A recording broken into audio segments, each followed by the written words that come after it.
Le marché transfère l'argent des investisseurs impatients aux investisseurs patients. Patience est le maître mot. Hello hello les investisseurs, j'espère que vous allez bien, bienvenue sur Logic Invest. On va parler aujourd'hui de 3 résultats qui sont tombés hier, ceux de Meta, Microsoft et Tesla. N'hésitez pas, si ce n'est pas encore fait, à vous abonner pour rien rater aux futurs résultats qui arrivent aussi sur la chaîne. Si vous aimez les analyses d'action, vous êtes en bon endroit. Je vous partage aussi ma stratégie avec mon CTO, avec mon PEA, avec mes diverses enveloppes. Je fais aussi un petit peu des CPI. Donc si tout ça vous intéresse, n'hésitez pas à vous abonner. Maintenant, on est parti directement et on va aller voir que Meta a encore tout cassé cette année.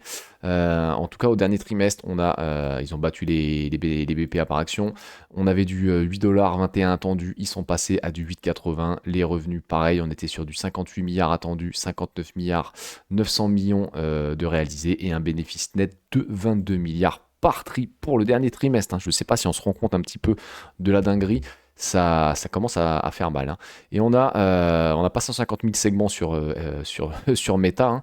On en a qu'un, le moteur principal, c'est la publicité, le Family Apps, plus 24%. Grâce à quoi? Grâce à la publicité générée par l'IA. Tout simplement, l'IA va reconnaître exactement vos besoins, va vous proposer des publicités dont vous avez forcément envie d'acheter les produits. Donc c'est ça qui leur rapporte énormément. Et on a le Reality Labs, le Metaverse, bon bah voilà, 470 millions de revenus. Alors plus 14% sur l'année, mais c'est toujours une perte opérationnelle de 4 milliards. Donc pour l'instant, le Reality Labs, en termes de croissance et d'apport d'argent pour Meta, on oublie, c'est un pari sur l'avenir. Pour l'instant, ça ne marche pas. Les guidances très très fortes encore, on attend encore un chiffre d'affaires entre 53 milliards et 56 milliards pour le trimestre 1 et les investissements en CAPEX pour 2026, et là accrochez vos ceintures, Meta ne rigole pas, on est à 135 milliards pour l'infrastructure IA. Moi j'avais peur que ça fasse dévisser le cours de bourse. Mais au final, le marché a plutôt bien réagi. Je crois qu'ils étaient en hausse en post-market ce matin avant l'ouverture. On ira voir aussi du côté de Microsoft un petit peu le post-market et on parlera des valorisations. Vous allez voir que ça va être intéressant. L'avis du marché, l'euphorie, ouais, calmons-nous. L'action a grimpé de quand même plus 6%, donc on était bien sur une belle hausse. Les investisseurs acceptent des dépenses massives car la croissance des revenus publicitaires prouve que l'IA de Meta rapporte déjà de l'argent. Et voilà, les gens qui vous disent qu'il y a une bulle sur l'IA, il faut bien comprendre que les CAPEX, c'est très dangereux si vous ne faites pas de croissance. Mais là, vous allez voir que oui, il y a des CAPEX qui sont énormes, mais on peut déjà le voir qu'il y a de la croissance. Et on parlera juste après, une fois qu'on aura développé Microsoft, on parlera des 2 nouvelles puces, que ce soit chez Microsoft ou chez Meta, qui sont en train d'être développées chez Microsoft. Elle arrive en 2026, en début 2026, les puces Maya vont commencer d'être mises dans leur data center. Pour Meta, on est sur du 2026, mais on n'a pas de date exacte aussi pour leurs puces. Ça veut dire quoi? Ça veut dire qu'ils vont pouvoir payer des puces moins chères, elles seront meilleures énergétiquement. Donc en augmentant tout simplement les CAPEX, ils vont augmenter mécaniquement les revenus. Pourquoi? Parce qu'ils auront exactement les mêmes sources de dépenses en CAPEX. Par contre, ils auront des puces beaucoup plus efficientes. Donc il y aura des meilleurs résultats en termes de marge. Et là, ils vont pouvoir encore battre les marchés. Donc c'est pour ça que il y a eu une belle grimpée de l'action. Et c'est pour ça, pour moi, encore une fois, je ne suis pas le pro, je ne suis pas Warren Buffett, mais qu'on n'est pas sur une bulle du LIA. Tant qu'on aura de la croissance dans les revenus, les CAPEX seront tolérés. Quand on aura plus de croissance sur les revenus, là, il faudra commencer à tirer le frein à main et accrochez-vous parce que ça va bouger sur les marchés. Pour Microsoft, le colosse du clou d'IA, ouais, c'est bien ce qu'on va voir. Pareil, bénéfice par action explosé, CA explosé, bénéfice explosé, 30 milliards. Et ils battent à chaque fois les bénéfices par action. Voilà pourquoi on veut des belles entreprises comme ça. On a une croissance par segment du cloud de plus 26%, franchissant la première fois les 50 milliards de revenus par trimestre. 50 milliards de revenus pour le cloud de Microsoft, le cloud. 50 milliards de revenus pour le trimestre, le dernier trimestre 2025, ça ne rigole pas. Azure, plus 31%. 12 points de croissance liés spécifiquement au service IA. Donc là, pareil, magnifique croissance pour Azure. Là, c'est pas des petites croissances. C'est pour ça, quand on a peur des CAPEX, quand on voit des croissances à plus de 2, à 2 chiffres, oui, mais c'est pas du 12%. Alors, on est sur du 26 et du 31. Pour moi, le CAPEX, je peux le tanker, je peux le comprendre. Productivité d'Office 365, plus 16%, très bien aussi. Et on a la branche historique du Personal Computer Xbox, Windows plutôt, et la division Xbox qui a été rattachée à ce segment-là, moins 3%, c'est le point faible. C'est normal, entre guillemets, pas normal. Ils avaient fait le pari de rattacher la division Xbox au personal computing pour essayer de doper un peu ce segment-là. Le problème, c'est qu'ils ont, pour moi, raison trop vite sur le Game Pass. Le Game Pass, ça coûte énormément d'argent. Ils ont racheté énormément de studios. Et le problème, c'est que pour arriver à être rentable, à proposer des jeux gratuits avec un abonnement à 20 ou 25 euros, c'est très très compliqué. Quand je dis des jeux gratuits, c'est que tu payes ton Game Pass, tu as le dernier Call of qui est gratuit Day One. Il faut en vendre, de l'abonnement. Donc pour moi, ça va commencer à être rentable quand le Game Pass arrivera sur des télévisions, et on en reparlera peut-être quand on fera un peu un deep dive sur Microsoft, quand j'en ferai un. Pour l'instant, tant que le Game Pass n'est pas dispo sur tous les écrans d'une maison et surtout les téléviseurs, etc., ce n'est pas possible. Et ça ne sera pas demain la veille, parce qu'il va falloir des puissances de calcul de dingue. Il faudra que tout le monde puisse jouer en full streaming. Donc il va falloir que tout le monde ait une co de zinzin. On n'y est pas encore. En guidance pour Microsoft, on est sur du 80 milliards, ça reste stable par rapport aux revenus du dernier trimestre. Prévoir une accélération d'Azure au second trimestre 2026 à mesure que les capacités de serveurs augmentent. Donc Azure, on a de la croissance aussi à attendre là-dessus. L'avis du marché, il a été prudent. Pourquoi? Malgré le double beat, même le triple beat avec les bénéfices nets battus, le titre est resté quasi stable. Mais le titre, vous allez voir qu'il a pris un moins 7% en post-market. Donc là, ça va être intéressant d'aller regarder la valorisation. Le marché s'inquiète des contraintes de capacité qui limitent la croissance immédiate d'Azure face à une demande explosive. Je ne sais pas si on se rend compte. Le marché les sanctionne parce qu'en fait, ils grossissent pas assez vite. Ils ont fait 31% de croissance sur Azure et le marché leur dit ouais, mais vous auriez pu faire 40. Bam, moins 7. On ne se rend pas compte des dingueries, franchement, que le marché attend. Alors, oui, il y a des boîtes qui sont très valorisées haut, mais vous allez voir qu'en PO Forward, Microsoft ne s'échange pas si cher par rapport aux 4 trimestres qui arrivent. On ira faire un petit point sur Microsoft. Tesla, après une année 2025 difficile, ouais, c'est Tesla, on connaît. Des bénéfices par action, bon, ils ont quand même battu un peu. Le revenu a été battu de peu, on voit 100 millions et le bénéfice net 1 milliard, très bien. Le croissance par segment, on a moins 10% d'automobiles sur l'année. Et oui, les Tesla qui se vendent beaucoup moins, BYD a mis le nez dedans, pardon. On a le segment énergie avec les méga batteries qu'ils proposent, etc. C'est désormais le segment le plus rentable proportionnellement. Donc très très bien. Au moins un segment qui marche chez Tesla, parce que l'automobile, je pense que ça va continuer de décroître. Et on a les guidances, un flou, comme d'habitude avec mon bon vieux Elon Musk. Tesla prévoit une croissance modeste des livraisons en 2026. Le modèle next-gen low cost est confirmé pour fin 2026, donc attendez-le 2027. Investissement massif de 2 milliards dans XAI. Et l'avis du marché, ouais, il y a eu un rallye de soulagement, ouais, mais la marge brute est restée à 20% depuis plus haut, depuis 2 ans. Donc il y a eu un rebond de l'action, mais on ira voir les valorisations de Tesla. Moi, je ne touche pas Tesla avec un bâton. On est un peu sur du FOMO, on nous promet les robots taxis, on nous promet les camions qui se conduisent tout seuls, les camions autonomes, on nous promet les androïdes, on en aura chacun dans notre frigo, on en aura chacun dans notre cuisine dans 5 ans. Moi, je demande à voir, et pour l'instant, faut vraiment être très prudent avec Tesla. Mais là, on va reparler un petit peu de Microsoft et de Meta. Pourquoi c'est très intéressant? Parce qu'ils ont dévoilé aussi dans les guidances qu'ils vont, surtout pour Microsoft, en début 2026, ils vont déployer leur puce, la Maya 200. Et pourquoi c'est intéressant? Parce que Microsoft, ils ont besoin de faire de l'inférence. C'est le fait de faire tourner un modèle déjà entraîné, notamment pour ChatGPT ou Copilot. Ça demande de moins de puissance brute de l'entraînement, mais nécessite une efficacité énergétique maximale. Là où les puces de Nvidia, c'est des couteaux suisses. C'est très puissant, ils sont capables de tout faire. Mais Meta et Microsoft, pardon, ils ont des besoins spécifiques. Et Meta, c'est le ranking et la recommandation en fait. Pour Meta, l'enjeu c'est quoi? C'est de calculer en temps réel ce qui apparaît sur le flux d'Instagram, Facebook ou WhatsApp pour que les pubs soient personnalisées, qu'elles tapent un corps de cible encore plus puissant et qu'il y ait encore plus d'achats par rapport aux pubs. Donc plus de revenus publicitaires. Donc Meta, ils ont annoncé le MTIA, donc ils l'avaient déjà annoncé. Ça a été conçu pour optimiser les algorithmes de publicité et de contenu Facebook, Instagram, comme on l'avait vu. Et après, on a Microsoft aussi avec le Maya 200. Ça va être lancé début 2026. C'est optimisé pour les modèles de langage, GPT-4, GPT-5, et intégré nativement à l'infrastructure cloud d'Azure. Donc pourquoi ça va être intéressant? Et pourquoi aussi moyen terme? C'est un peu... va falloir regarder aussi un petit peu du côté de Nvidia. Parce que tout simplement, les puces, ils vont avoir un meilleur, une meilleure effet énergétique en fait. Tout simplement que on va avoir des puces qui vont être prévues pour faire ce qu'elles font. Donc, ce ne sera pas les couteaux suisses de Nvidia. Et en fait, les factures d'électricité, de refroidissement, etc., ça va tout simplement chuter. Donc en fait, et c'est là que ça va être très important pour la valorisation, c'est qu'avec exactement le même poids en CAPEX, vous allez avoir des puces qui vont coûter moins cher à l'achat, vu que ça sera eux, enfin c'est eux qui le développent. Donc elles vont coûter moins cher que des puces Nvidia, elles seront énergétiquement plus fortes. Donc ce qui va se passer pour le même poids de CAPEX, vous aurez plus de data center, plus de force de calcul. Donc une meilleure recommandation pour les pubs. Et on l'a vu pour Azure aussi, etc. Il y aura des meilleures puissances de calcul. Donc en fait, ce qui va se passer, c'est que ça sera l'effet entre guillemets en économie, on remarque souvent lorsqu'une ressource devient moins chère et plus efficace, on dépense pas moins, on en utilise simplement beaucoup plus.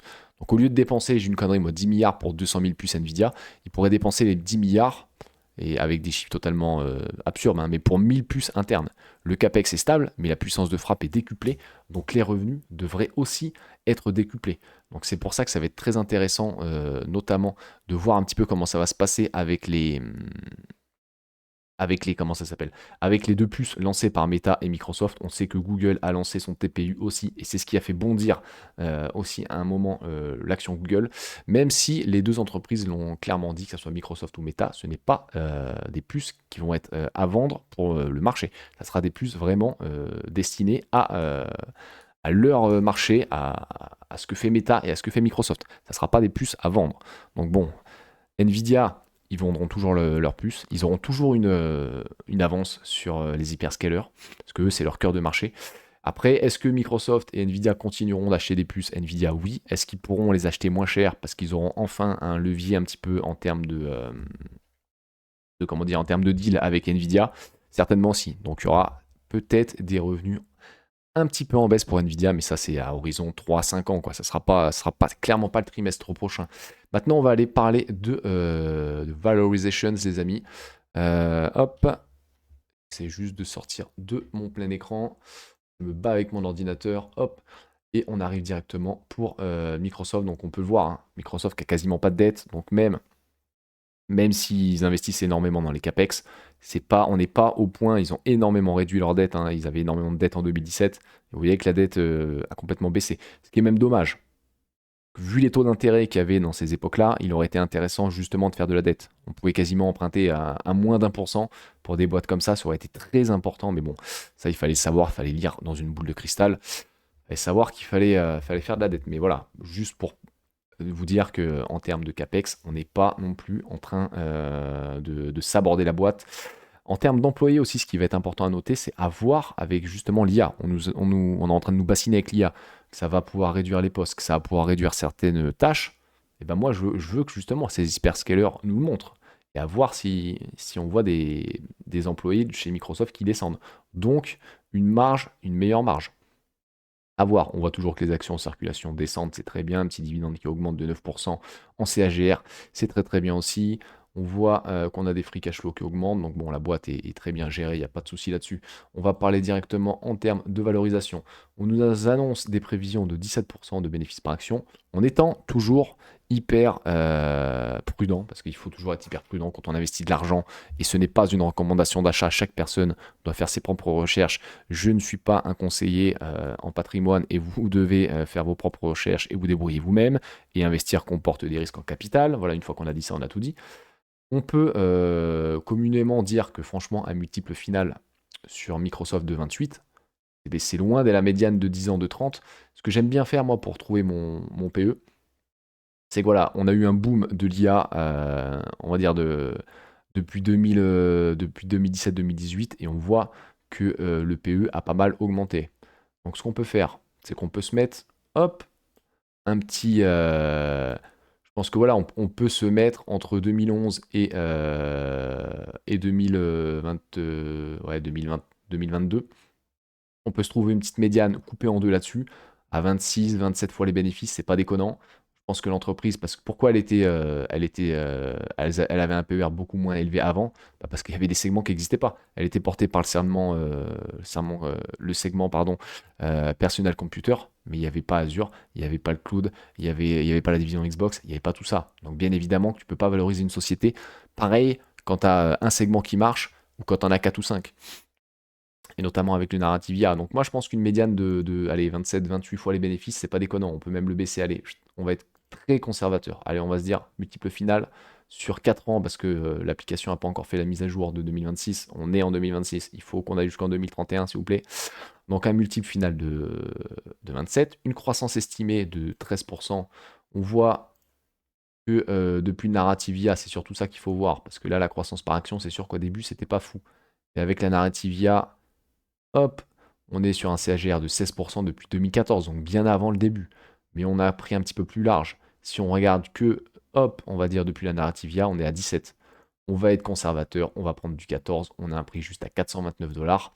Vous allez me dire, attention, le prix est à 481. On va voir qu'en post-market, Microsoft est en train de se faire défoncer. On va se rapprocher de 430 dollars. Vous allez me dire, 430 dollars, c'est pas mal. Mais ce que j'aime bien faire, c'est me prendre un 8% d'une dépréciation du dollar sur les 5 prochaines années. Et là, j'aurai un vrai prix. Parce que le dollar, on sait, continue de descendre. C'est très bien d'avoir un prix juste à 430 dollars. Mais si le dollar descend, vous allez avoir votre investissement qui va aussi baisser. Donc il faut le prendre en compte quand vous achetez une action en dollars. C'est essayer de vous protéger contre l'effet de change. Essayez de prendre une petite marge de sécurité, ça peut être intéressant. Là, actuellement, si j'achetais l'entreprise à ce prix-là, on serait à du 10% par an. Moi, Microsoft m'intéresse, je l'ai déjà en portefeuille, j'aimerais bien la faire grossir. Pourquoi pas vendre un petit peu de Tencent ou du Alibaba qui surperforment et qui m'ont un petit peu défoncé le portefeuille. Ils sont quasiment à 20% du portefeuille, tellement ils ont bien marché. Donc à voir ce que je vais faire. En tout cas, et en plus, elle s'achète à un PE de 28 actuellement. Donc vous voyez qu'on l'achète un petit peu plus cher que le multiple final espéré, mais on est pas si mal que ça. Alors oui, on a un prix tous les fois les free cash flow très haut, mais on est sur une boîte qui fait tellement de croissance, ça se paye un peu cher pour l'instant. À voir comment ça se passe dans les prochains, dans les prochains jours, tout simplement. On va aller voir. Hein. Post-market, ouais, c'est redescendu à 6% malheureusement. On est à moins 33, donc on arrivera à 450. Hein. Donc 450, on a un prix juste à 415 en étant très. Non, mais qu'est-ce que j'ai fait là? J'avais 430 avant, non? C'est peut-être en touchant mon. Ouais, voilà. C'est en touchant mon petit. En touchant, pardon, mon petit PE. Mais voilà, on arriverait à 430, 440, pardon. On est actuellement à 440. On arriverait à un prix juste de 415, peut-être 410 en se protégeant, même 400 en se protégeant du dollar. Donc, à voir un petit peu comment elle va évoluer dans les prochains jours. On a Apple qui va publier ses résultats. Et on ne sait pas hein, si on a une Maxec qui vient péter, qui vient nous faire des résultats pourris. Peut-être que tout le monde serait un peu dans le rouge et il y aurait peut-être quelque chose à faire. Maintenant, on va passer du côté. Hop, on va aller dans ma petite watchlist. Non, c'est pas mon portefeuille. Je suis sur la version gratuite. Je n'ai pas encore mis mon portefeuille à l'aide. Elle est là, ma watchlist. On va passer pour Meta. Bon, Meta, c'est un peu plus compliqué. Hein. Clairement, l'action est très, très haute en ce moment. Moi, mon prix juste de Meta, je l'ai déjà en portefeuille, donc je ne la rachèterai pas. On a un multiple un peu plus bas. Pourquoi? Parce qu'on a un PER qui a toujours été plus bas. Et on a surtout moins de segments d'activité. Donc on a entre guillemets une plus grosse prime de risque. Mais par contre, elle s'achète actuellement un PE forward de 22. Tu achètes la société à un PER de 22 actuellement pour les 4 prochains trimestres. Donc c'est pas haut du tout. Et on a un prix, moi j'aurais un prix juste de 589 dollars. On est à 670. Oubliez Meta dans les semaines qui suivent. C'est à regarder. Mais pour l'instant, Meta est bien trop évalué, est bien trop surévalué pour moi. Non, je voulais pas faire ça, je voulais faire ça. Et on va aller voir Tesla. Alors Tesla, franchement, c'est une comète, entre guillemets. Je comprends pas trop. Tesla, même en étant hyper gentil, hein, alors attendez, j'avais pas enregistré ça. Moi j'avais dit une croissance des bénéfices par action de allez, 11%, allez, soyons gentils, 11%. Un multiple final de 68. On est prêt à payer 68 ans de bénéfices de la société. On arrive à un prix juste de 100 dollars et on est actuellement à 400 dollars. Pour moi, ceux qui ont acheté du Tesla à 20 ou 30 euros ici, je ne dis pas de le vendre, je ne recommande pas de vendre, je fais aucune recommandation d'ailleurs. Mais là, ça pouvait s'entendre. Et acheter du Tesla, même ici à 100 dollars, moi je dormirais pas bien la nuit, clairement. Parce qu'on est sur une boîte qui est surévaluée. On est sur une boîte qui est sur un narratif avec les robots, avec les camions autonomes, avec tout ça. On ne sait pas quand ça va arriver, on n'en sait rien, on ne sait même pas si ça va arriver. On ne sait pas si Waymo, par exemple chez Google, va pas concurrencer les voitures autonomes, les robots taxis de chez Tesla. On n'en sait rien. Donc en fait, Tesla, on est dans le flou. Et quand on investit son argent, on ne veut pas être dans le flou. Moi, clairement, Tesla, je n'y touche pas. Voilà ce qu'on pouvait dire pour les 3 publications de Meta, Microsoft et Tesla. N'hésitez pas à me dire en commentaire ce que vous en pensez. Si vous pensez que j'ai des prix totalement what the fuck, n'hésitez pas à me le dire. N'hésitez pas à me dire aussi en commentaire quelles attentes et quels résultats vous surveillez. On se retrouve très très vite pour de nouvelles vidéos. C'était Logic Invest. Ciao, ciao à tous.